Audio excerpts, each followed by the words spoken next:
Indonesia adalah negeri yang kaya akan sumber daya alamnya, negeri dengan ratusan suku bangsa dan bahasa. Itulah Indonesia. Indonesia merupakan negara yang menganut sistem pemerintahan demokrasi, yaitu sistem pemerintahan yang dibuat dari rakyat, oleh rakyat, dan untuk rakyat.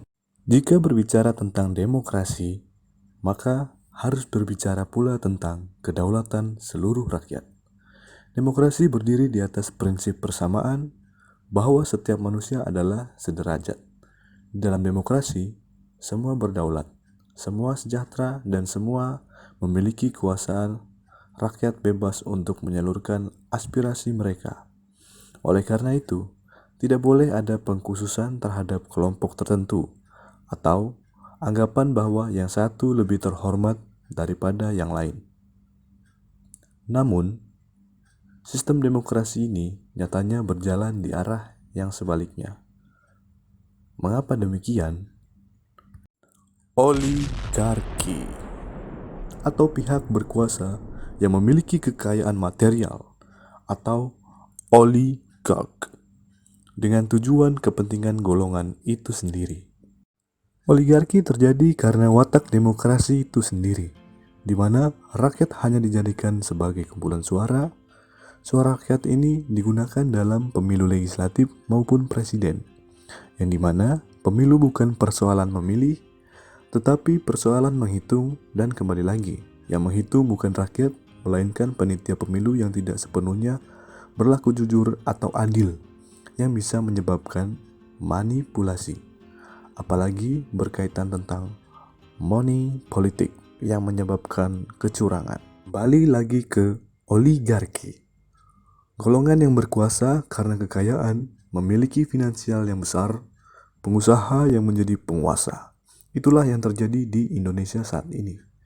Ini adalah hal yang berbahaya, karena pengusaha itu selalu berpikir, berhitung perihal untung dan rugi. Sementara kita berpikir ketika kita menjadi pemimpin untuk mengutamakan orang banyak yang menjadi kepentingan rakyat. Jika pada zaman sebelum reformasi, oligarki berkuasa pada ranah struktur pemerintah pusat.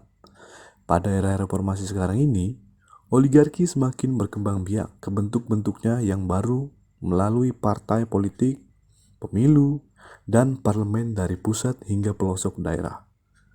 Dalam alur yang linier, partai politik tepat berada di tengah antara warga negara sebagai konstituen dan negara sebagai pelaksana tertinggi pemerintahan. Di sisi lain, partai politik juga mengemban setidaknya dua tugas, yakni melakukan kaderisasi dan pendidikan politik. Namun, dalam kenyataannya, praktik ideal partai politik lebih sering tidak terlaksana.